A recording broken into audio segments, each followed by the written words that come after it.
Okay, so the first question that researchers asked was, have those that are suffering from PTSD had worse experiences in Vietnam compared to those that didn't suffer from PTSD?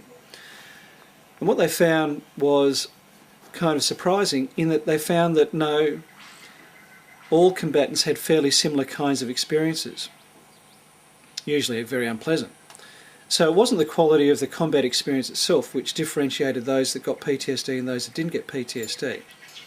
When they started scratching a bit deeper, what they found was that those that wound up with PTSD were far more likely to be carrying a burden of trauma from their childhood and teenage years, long before they ever got to Vietnam. So what this means essentially is that those that wound up with PTSD from the Vietnam experience were also people that, when they were children and teenagers, had been traumatised at that part of their lives. So the kind of things that may have been traumatising for them when they're children and teenagers could have been a very messy family separation and divorce, where there's been lots of aggression and lots of conflict,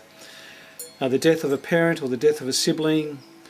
maybe their own near-death experiences in a car accident or falling out of a tree, that sort of thing.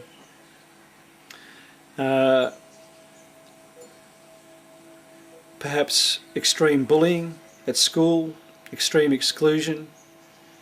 being beaten up, being assaulted, childhood sexual abuse, being raised with lots of abuse or neglect. All those kind of traumatic experiences for children or teenagers, when they happen to the Vietnam veterans, or in fact these were young men before they got to Vietnam, if they had experienced those kind of childhood traumas, when they got to Vietnam, these were the men that were far more likely to wind up suffering from PTSD as a result of their war service. And this kind of research result has recently been replicated with a large sample of soldiers coming back from Afghanistan. Again, they found the same thing, that those that wound up with PTSD were around the same kind of rates as Vietnam War,